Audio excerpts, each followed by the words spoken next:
आइए आज हम लोग स्टडी करेंगे क्वेश्चन नंबर 51। कह रहा है nitrogen detection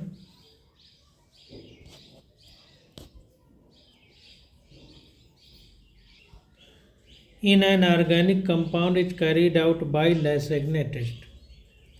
The blue color formed corresponds to which of the following formula? तो कह रहा है कि नाइट्रोजन के परीक्षण के लिए हम लोग जो लैसेग्ने टेस्ट करते हैं कार्बनिक कंपाउंड के लिए, तो कह रहा है जो ब्लू कलर आता है वो चार विकल्पों में से किसके बनने की वजह से आता है।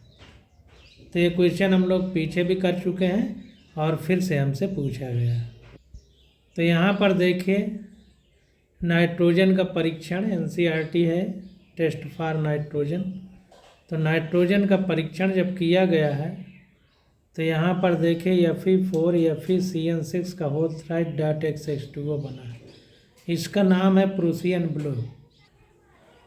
तो ये प्रूसियन ब्लू है हमारा, इसका फार्मूला है Fe4 FeCN6 का होल थ्राइस .X2O। तो यही वाला हमारा ऑप्शन सही हो जाएगा, Fe4 FeCN6 का होल थ्राइस। पीछे भी ये क्वेश्चन आ चुका है, तो 51 का बी विकल्प हमारा करेक्ट हो जाएगा। देखिए नीचे वही फार्मूले में बना के भी लिखा है, sodium ferrocyanide Na4 FeCN6 plus 2Fe2SO4 का होल थ्राइस। रिएक्शन होगी तो Fe4 FeCN6 का होल थ्राइस यानी फेरिक फेरोसाइनाइड, जिसको प्रूसियन ब्लू कहते हैं, ये बन जाता है। इसी फेरिक फेरोसाइनाइड को हम लोग प्रूसियन ब्लू कहते हैं।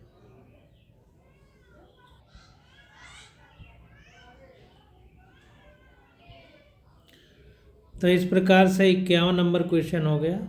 अब 52 नंबर क्वेश्चन देखते हैं। कह रहा है homolytic fission of the following alkanes forms free radical. तो सबसे पहले होमो और हेट्रोलिटिक दो शब्दों का मतलब समझिए। तो होमो का मतलब होता है सेम, होमो का मतलब होता है सेम, और हेटेरो का मतलब होता है डिफरेंट। तो होमो का मतलब जैसे ए और ए है, ये होमो कह सकते हैं, ए और बी को हेटेरो कह सकते हैं। तो मान लीजिए जैसे NaCl है, ये टूट जाए Na+Cl- में, तो ये हेटेरोलिटिक फिजन है, डिफरेंट है। Na+ एक पॉजिटिव है एक नेगेटिव, तो प्लस माइनस अलग अलग है तो डिफरेंट है, तो हेटेरोलिटिक फिजन होगा। लेकिन जैसे CH3 है CH3 है, तो इसमें दो बांड हैं, ये इस प्रकार से टूटे कि ये CH3 अपना इलेक्ट्रॉन ले ले और ये CH3 अपना इलेक्ट्रॉन ले ले, तो ये भी CH3 है ये भी CH3 है, तो दोनों सेम है, इसलिए होमोलिटिक फिजन होगा। तो कह रहा है homolytic fission of the following alkanes form free radicals. तो इनका होमोलिटिक फिजन हो रहा है, तो इनसे किस प्रकार के फ्री रेडिकल बनेंगे, और उन फ्री रेडिकल की increasing order of stability of the radicals, जो रेडिकल बनेंगे उनके स्थायित्व यानी स्टेबिलिटी का जो क्रम है वो हमको बताना है। अब यहाँ पर देखिए जो पहला वाला एक कंपाउंड है, अगर इसको हम होमोलिटिक फिजन करें हाइड्रोजन का, तो CH2 और ये एक हाइड्रोजन है, तब CH3 बना है। तो यहाँ पर अगर इसका होमोलिटिक फिजन करें तो हाइड्रोजन अपना इलेक्ट्रॉन ले लेगा और ये CH2 अपना इलेक्ट्रॉन ले लेगा, तो CH3 CH2 और एक इलेक्ट्रॉन इसका फ्री यहाँ पर रहेगा, कुल मिला के फ्री रेडिकल बन जाएगा क्योंकि अपने अपने इलेक्ट्रॉन लिए। अब आपको सोचने में लग रहा होगा कि जब ये बांड टूटा, हाइड्रोजन ने अपना इलेक्ट्रॉन ले लिया और CH2 ने अपना इलेक्ट्रॉन ले लिया, तो यहाँ निगेटिव साइन आना चाहिए था, यह फ्री रेडिकल कैसे हो गया। तो हमने आपको बताया था कि जैसे NaCl है, तो NaCl टूटता है तो Na+ बनता है प्लस Cl- बनता है। तो यहाँ पर Cl की इलेक्ट्रोनिगेटिविटी बहुत ज़्यादा है। तो ये जो बीच में ये बॉन्ड है, तो चूंकि विद्युत ऋणात्मकता बहुत ज़्यादा है तो बॉन्ड के दोनों इलेक्ट्रॉन अपने पास रख लेता है। जब दोनों इलेक्ट्रॉन अपने पास रख लेगा तो इन दोनों में से एक इलेक्ट्रॉन इस सोडियम का है, एक क्लोरीन का है। लेकिन चूंकि दोनों रख लिया, इसका मतलब सोडियम का भी एक रख लिया, तो सोडियम में कमी हो गई, तो पॉजिटिव लगा दिया गया। और सोडियम का भी एक रखा है क्लोरीन ने, यानी अपना तो रखा ही है, और एक इलेक्ट्रॉन सोडियम का भी रखा है, तो उसका रखा है ये दिखाने के लिए ऋण चार्ज लगाया जाता है। मतलब किसने ऋण लिया है सोडियम से एक इलेक्ट्रॉन, और यहाँ पे कोई ऋण नहीं ले रहा है, ये CH2 का स्वयं का इलेक्ट्रॉन है, ये H का स्वयं का इलेक्ट्रॉन है। तो जब स्वयं का इलेक्ट्रॉन रहेगा तो फ्री रेडिकल बनेगा, इस बात को ध्यान देना। तो जब इस तरह से हाइड्रोजन टूटेगा तो ये फ्री रेडिकल बनेगा, जैसे कि ये है, इस तरह से बन जाएगा इसका टूटने पर।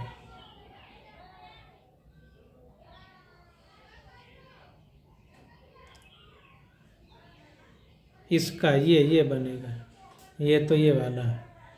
तो इसी प्रकार से हम सब का बनाएंगे, इसका बनाएंगे तो ये बन जाएगा, और इसका बनाएंगे तो ये बन जाएगा इस तरह से, और इसी तरह सबका इसका बनाएंगे तो ये बनते जाएंगे। मतलब अभी बना के देखते हैं। तो कुल मिला के जब हम ऐसा बना के देखेंगे, और ध्यान दीजिए कि जो हाइड्रोजन है वही हाइड्रोजन टूटेगा जिससे जब फ्री रेडिकल बनेगा तो सबसे ज़्यादा स्थायी होगा, क्योंकि हर एक चीज़ स्थायित्व तो चाहती है। तो स्थायित्व तो प्राप्त करने के लिए वहीं पर फ्री रेडिकल वाला इलेक्ट्रॉन रहेगा जहाँ पर सबसे ज़्यादा कंपाउंड स्थायी होगा। तो यहाँ पर देखिए सबको तोड़ के दिखाया गया, और बी ऑप्शन करेक्ट है। तो बी ऑप्शन करेक्ट है, तो बी कैसे करेक्ट है इसको समझने का प्रयास करिए।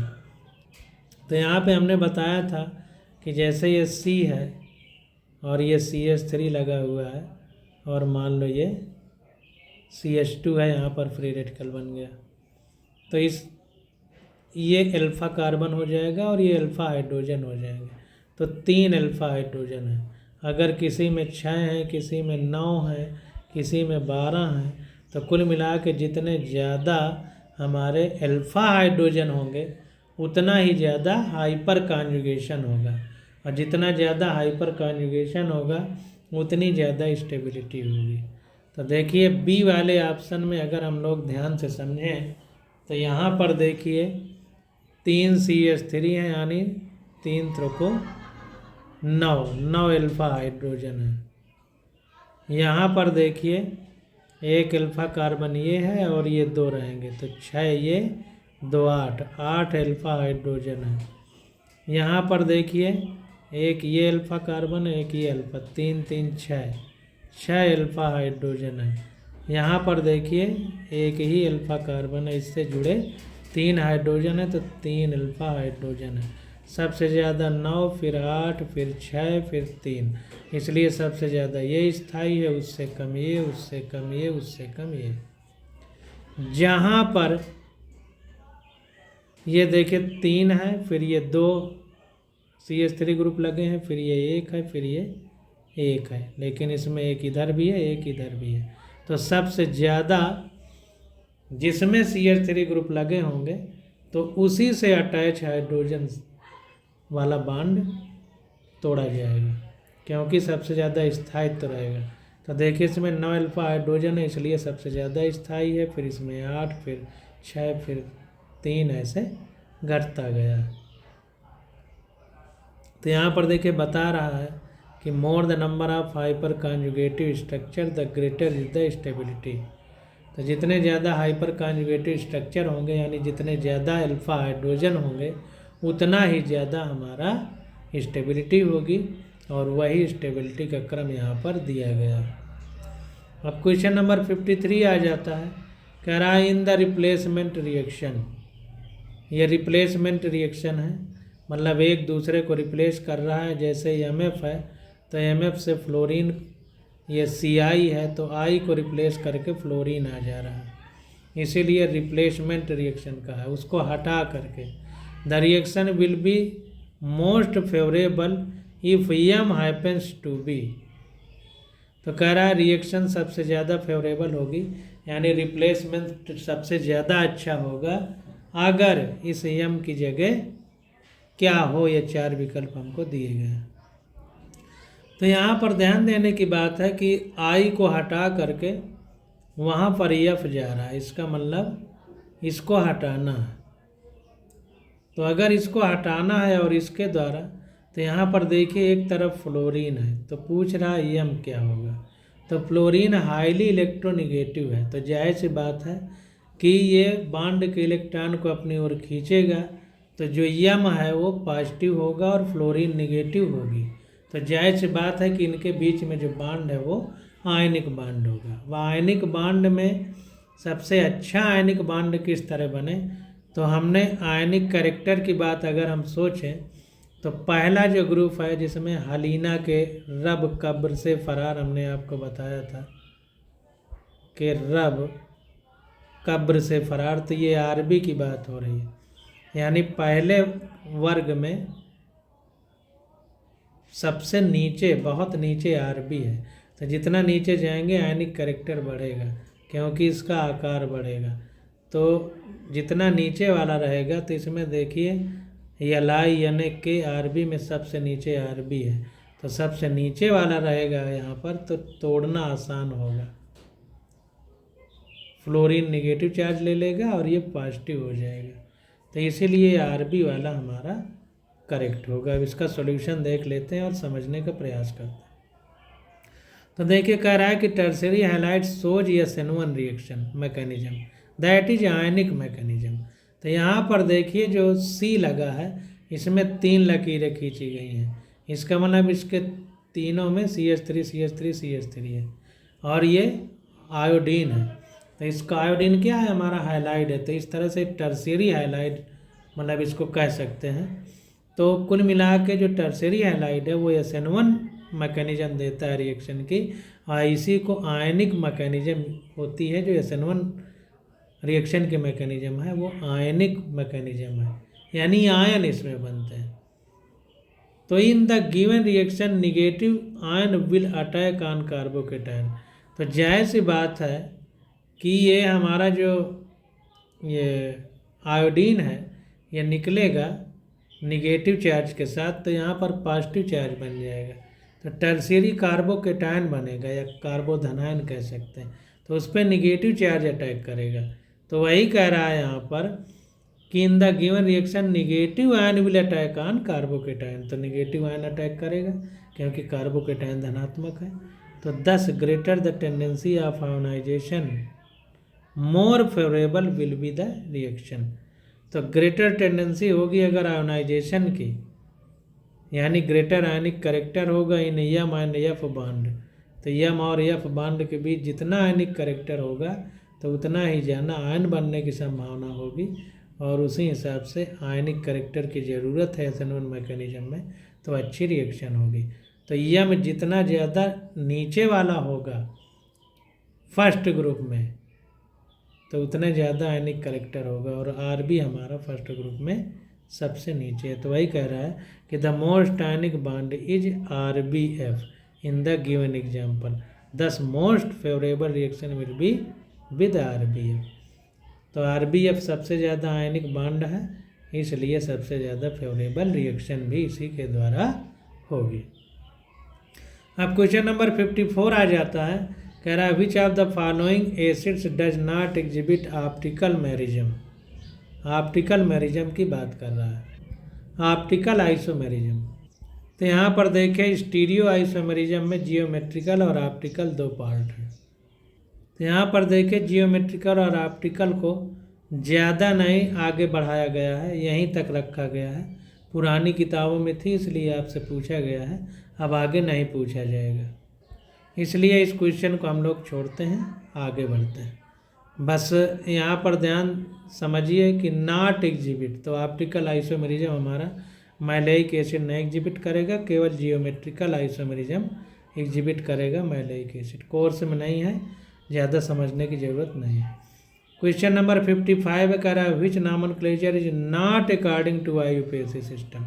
IUPAC सिस्टम के हिसाब से कौन सा नाम गलत है वो हमको बताना है।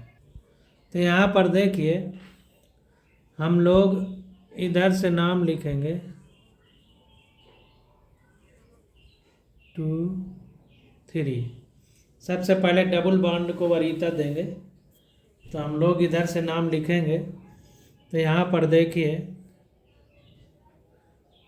3 पर ब्रोमो आ रहा है, तो 3 ब्रोमो प्रोपीन 1, तो 1 लिखा नहीं जाता, तो 3 ब्रोमो प्रोपीन होना चाहिए।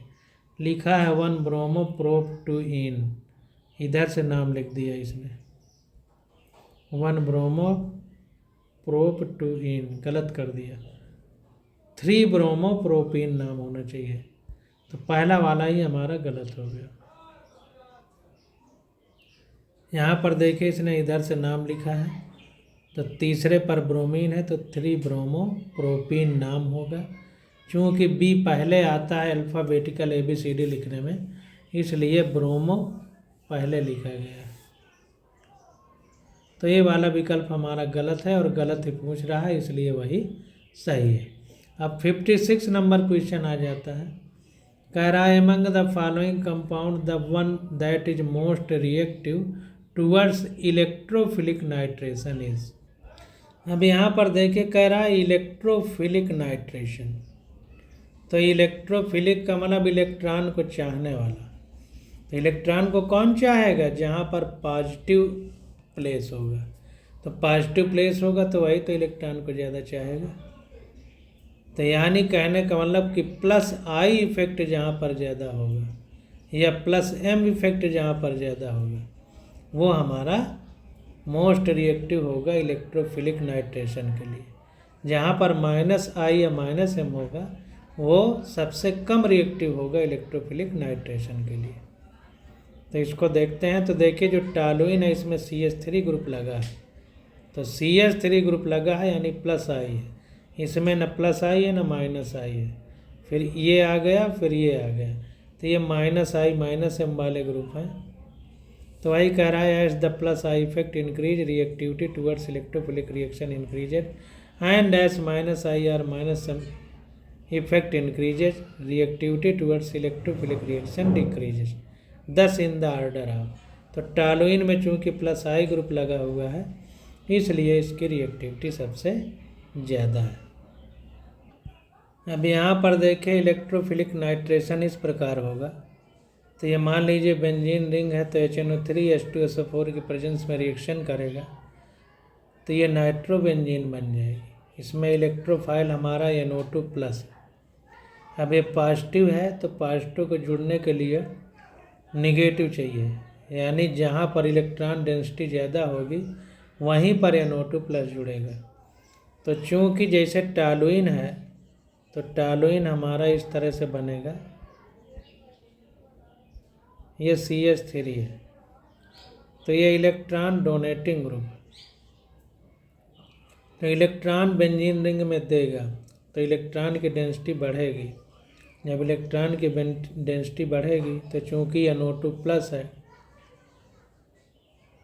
इसलिए पॉजिटिव है तो नेगेटिव से जुड़ने की संभावना बढ़ जाएगी। इसीलिए टॉलुइन वाला आंसर हमारा मोर करेक्ट।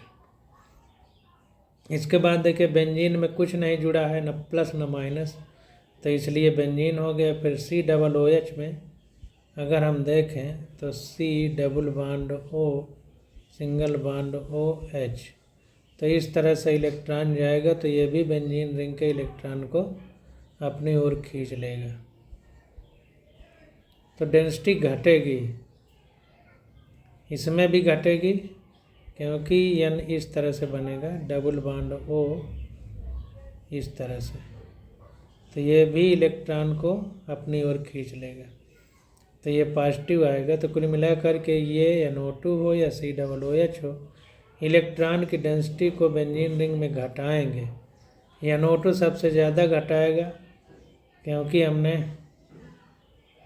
पढ़ा है phone, phone. Fluorine, oxygen, nitrogen ये बहुत ज़्यादा इलेक्ट्रोनेगेटिव होते हैं। तो यहाँ पर देखिए 2 ऑक्सीजन है तो और ज़्यादा है, तो इसलिए इसका कुछ ज़्यादा है, इसका सबसे कम है क्योंकि ये बाद में आता है। तो कुल मिला के कहने का मतलब ये है कि जितना प्लस आई इफेक्ट वाला ग्रुप जुड़ा होगा तो वो इलेक्ट्रोफिलिक नाइट्रेशन के लिए मोस्ट रिएक्टिव रिएजेंट होगा। तो इसलिए ये हमारा आंसर करेक्ट। अब क्वेश्चन नंबर 57 आ जाता है। कह रहा है कंसीडर द रिएक्शन, ये रिएक्शन दी गई है। कह रहा है the mechanism of reaction first and second are respectively. तो किस प्रकार की ये रिएक्शन है हमको बताना है कि SN1 है कि SN2 है। तो यहाँ पर देखिए type of organic reaction and mechanism, NCERT में इस चैप्टर में सब्स्टिट्यूशन, एडिशन, एलिमिनेशन, रीअरेंजमेंट, इतने टाइप की रिएक्शन के बारे में हमको पढ़ना है। और ये 9वें चैप्टर में कक्षा 12 में दी गई है। अभी ये 11वें क्लास का चैप्टर है, आगे दिया होगा इसलिए हम इसको पढ़ेंगे, नहीं तो नहीं पढ़ते। तो ये 2 रिएक्शन दी गई हैं। पूछ रहा है कि पहली और दूसरी रिएक्शन में कौन सी मैकेनिज्म लागू हो रही है। तो अभी हम मोटा मोटा यहाँ समझेंगे, बाकी जब वो चैप्टर आएगा तो वहाँ डिटेल में हम लोग पढ़ेंगे।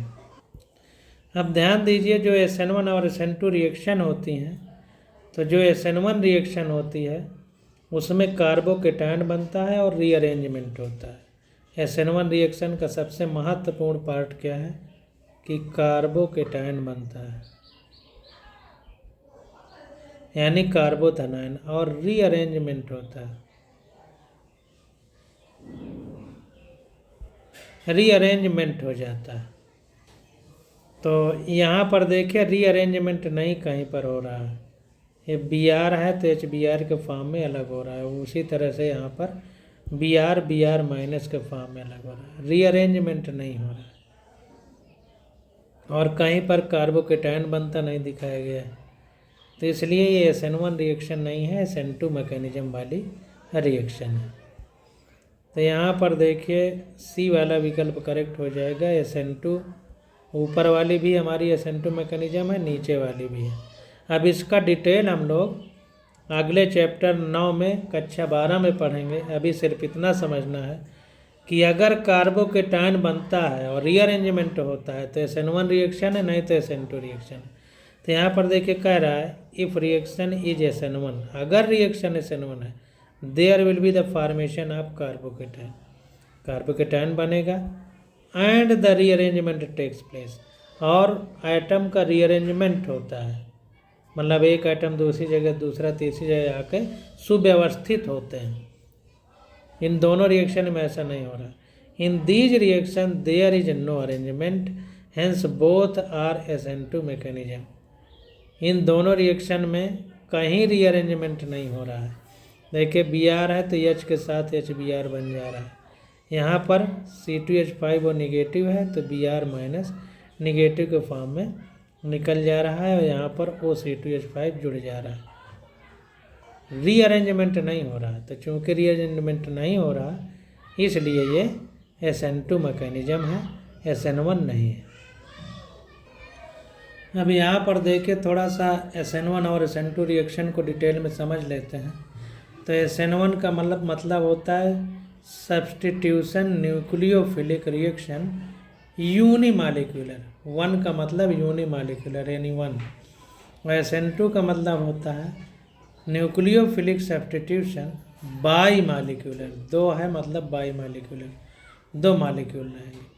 अब इसमें देखिए रिएक्शन कैसे होती है। ये एल्किल हैलाइड है, इस पे ये चूँकि हैलाइड ज़्यादा इलेक्ट्रोनेगेटिव होते हैं तो ये X माइनस के रूप में निकलेगा और ये R+ बन जाएगा, और यहाँ पर न्यूक्लियोफाइल का अटैक होगा तो R से न्यूक्लियोफाइल यहाँ पर अटैच हो जाएगी। इसके बाद रेसमाइजेशन होता है SN1 रिएक्शन में। अब SN2 में क्या होता है, ये एल्किल हैलाइड है, इसमें पीछे से न्यूक्लियोफाइल अटैक करता है तो न्यूक्लियोफाइल इससे जुड़ जाता है, और ये इस प्रकार से न्यूक्लियोफाइल RH में। इसके बाद इसमें इन्वर्जन होता है तो न्यूक्लियोफाइल के साथ ये जो एल्किल ग्रुप था वो इस तरह जुड़ता है और इन्वर्जन होता है। जो हमारी SN1 मैकेनिज्म है उसमें 3 डिग्री 2 डिग्री फिर 1 डिग्री कार्बोकेटाइन के हिसाब से रिएक्शन की रिएक्टिविटी होती है। तो इस प्रकार से रिएक्शन होती है। तो कार्बोकेटाइन होना चाहिए और इन्वर्जन होना चाहिए, कार्बोकेटाइन होना चाहिए और रीअरेंजमेंट होना चाहिए, तो वो हमारी SN1 रिएक्शन होती है। अगर नहीं होगा तो फिर SN2 होती है। यहाँ पर ये दोनों रिएक्शन हमारी SN2 मैकेनिज्म शो कर रहे हैं क्योंकि कार्बो रीअरेंजमेंट नहीं हो रहा है। अब अगला क्वेश्चन देखते हैं 58। कह रहा है the IUPAC name of the following compound is. तो IUPAC नेम क्या है, तो यहाँ पर देखिए लिखा गया, इसमें कैसे लिखेंगे ये समझना पड़ेगा। तो यहाँ पर देखिए सॉल्यूशन में हम लोगों ने कंपाउंड लिखा और इसका नाम कैसे लिखना है वो समझना है। तो यहाँ से देखिए हम नाम लिखना शुरू करेंगे 1 2 3 4 5 इस तरह से 1 2 3 4 5। जिधर क्लोरीन है उधर से हम लोग नाम लिखना शुरू करेंगे। तो इधर से हमने नाम लिखना शुरू किया। अब एक चीज़ ध्यान देना है कि जो एल्किल ग्रुप है ये अपोजिट है, एक इधर है तो एक इधर है, इसको हम ट्रांस लिखेंगे। अगर ये सेम साइड में होते तो इसे सिस लिखते। हालांकि आपके NCERT में IUPAC नाम जो लिखे गए हैं उनमें इस तरह के कंपाउंड नहीं हैं, फिर भी पूछ लिया गया है तो इसको समझ लेते हैं। तो पहले हम ट्रांस वर्ड लिख देंगे क्योंकि एल्किल ग्रुप अपोजिट साइड में। इसके बाद दूसरे नंबर पर क्लोरीन है, तीसरे नंबर पर आयोडीन है और दूसरे नंबर पर पेंटीन है, डबल बॉन्ड है। अगर ट्रिपल बॉन्ड होता तो पेंटाइन लिखते, क्योंकि जो जनक चेन है, पेरेंट चेन है, उसमें 5 कार्बन है, इसलिए पेंट वर्ड यूज किया गया। डबल बॉन्ड है दूसरे नंबर पर तो 2 की जगह 2 लिख करके इन लिखा गया है। तो इसको ट्रांस 2 क्लोरो 3 आइडो पेंट फिर 2 इन लिख सकते हैं, ऐसा भी लिख सकते हैं। तो इसको देखते हैं, ट्रांस सिस वाले आपके कोर्स में नहीं है। तो देखिए आपकी NCERT में ये ट्रांस वाले कहीं एग्जाम्पल नहीं दिख रहे हैं, कहीं ट्रांस के बारे में हम लोगों ने एग्जाम्पल नहीं पढ़े हैं। फंक्शनल ग्रुप है उनके नॉमेनक्लेचर के बारे में पढ़ा, कहीं ट्रांस वाला नहीं दिख रहा है, लेकिन फिर भी कैसे लिखा जाता है वो चीज़ हम लोगों ने सीख लिया। बेंजीन कंपाउंड जुड़ा है तब कैसे नॉमेनक्लेचर होगा, सब दिया गया है, लेकिन ट्रांस के बारे में नहीं है। अब देखिए आइसोमेरिज्म आ गई, लेकिन ट्रांस वाला कोर्स में नहीं दिया गया, तो इसका मतलब ये आपसे अब नहीं पूछा जाएगा, इस पर ज़्यादा दिमाग नहीं लगाना है। अब आगे क्वेश्चन नंबर 59 आ जाता है। कह रहा है which of the following compound undergoes nucleophilic substitution reaction most easily. Nucleophilic, तो न्यूक्लियोफिलिक का मतलब न्यूक्लियोफाइल अटैक करेगा, न्यूक्लियोफाइल का मतलब जो न्यूक्लियस को चाहेगा। इसका मतलब बेंजीन रिंग में जो पॉजिटिव चार्ज बढ़ाएगा उसकी रिएक्टिविटी ज़्यादा होगी। तो यहाँ पर देखिए पहले NO2 ग्रुप लगा है Cl20।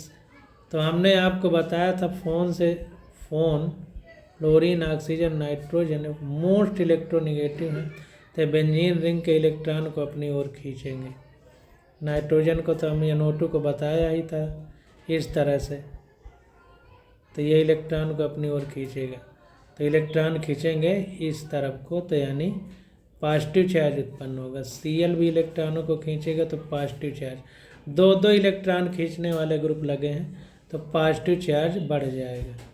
इसके बाद देखिए इसमें एक इलेक्ट्रॉन खींचने वाला है तो एक इलेक्ट्रॉन देने वाला भी है, तो उतना ज़्यादा पॉजिटिव चार्ज नहीं रहेगा। एक इलेक्ट्रॉन खींचने वाला है, दूसरा ये इलेक्ट्रॉन CH3 देगा लेकिन ये खींचेगा, तो इसमें भी वो बात नहीं बनेगी।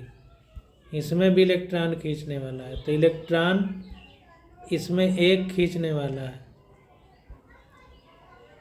इसमें जो है 2 खींचने वाले हैं, तो 2 खींचने वाले हैं तो इसलिए सबसे ज़्यादा इलेक्ट्रॉन को खींचेंगे।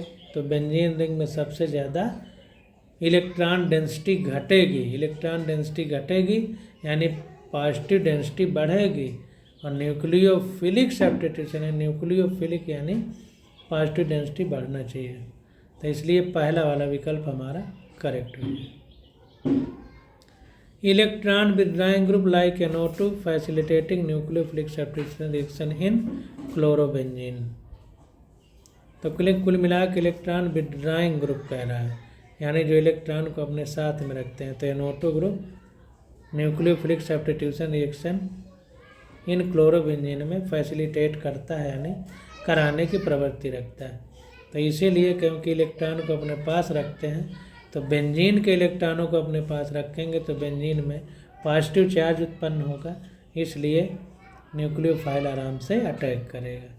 तो NO2 ग्रुप देखिए इसमें जुड़ा हुआ है, ये सबसे ज़्यादा इलेक्ट्रॉन को विड्रा करेगा यानी खींचेगा, तो इसलिए यही विकल्प हमारा करेक्ट होगा।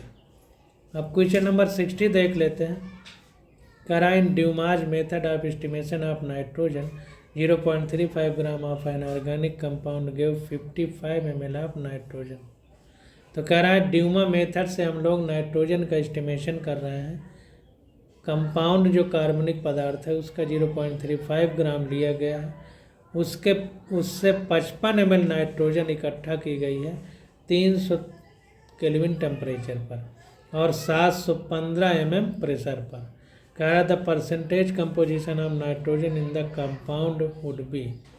तो परसेंटेज कितना है नाइट्रोजन का इस ऑर्गेनिक कंपाउंड में, एक्वस टेंशन दे दिया है 15 mm 300 केल्विन पर। ऐसा ही क्वेश्चन हम लोग पीछे कर चुके हैं, दोबारा पूछा जा रहा है। तो यहाँ पर देखिए गिवन, तो पहले हमारा नाइट्रोजन का आयतन कितना है 55 ml, तो यहाँ V1 55 ml लिख दिया। V2 हमको बताना है, पूछ रहा है कि the percentage composition of nitrogen in the compound. तो यहाँ पर देखिए V1 तो हमको दिया है, V2 नहीं दिया है, तो V2 को वाट लिख दिया। P1 कितना होगा, ध्यान दीजिए 715 mm प्रेशर है और 15 mm प्रेशर है एक्वस टेंशन यानी पानी का। तो ये अगर हम घटा दें तो हमारा P1 आ जाएगा। तो 715 में 15 घट गया तो 700 mm आ गया। P2 हम उसको लिखेंगे जो वातावरण का दाब है, तो 60 mm होता है वातावरणीय दाब। T1 300 केल्विन है, T2 हमारा वातावरण का जो ताप होता है वो लिखेंगे, वो होता है 273 केल्विन। अब जनरली जो गैस का फार्मूला है उसको यूज करेंगे, P1 V1 अपान T1 बराबर P2 V2 अपान T2। तो volume of nitrogen eight STP, तो V2 निकल आएगा STP पर कितना वॉल्यूम है। तो V2 equal to P1 V1 T1 upon P2 T1, तो यह आ जाएगा P1 700 V1 55 और T2 273 सब दिया है, और P2 हमारा 760 और T1 हमारा 300 केल्विन। तो आ गया 46.099 ml। अब परसेंटेज ऑफ नाइट्रोजन कितना हो गया, V2 upon 8W, V2 upon 8W percentage of nitrogen. जहाँ पर देखिए जो नीचे वाला W है ये ऑर्गेनिक कंपाउंड का द्रव्यमान है, और V2 हमने निकाल लिया है अभी। तो percentage of nitrogen equal to 46.099 upon 8 into W 0.35 हमने क्वेश्चन में हमको दिया गया। सॉल्व किया तो 16.46 आ गया। तो ये 16.46 का मतलब है कि 16.45 बी विकल्प हमारा करेक्ट हो जाएगा। पीछे भी क्वेश्चन आया है। अब आ जाता है 61 नंबर क्वेश्चन, तो इसकी स्टडी हम लोग अगले लेक्चर में करेंगे। आज बस यहीं तक।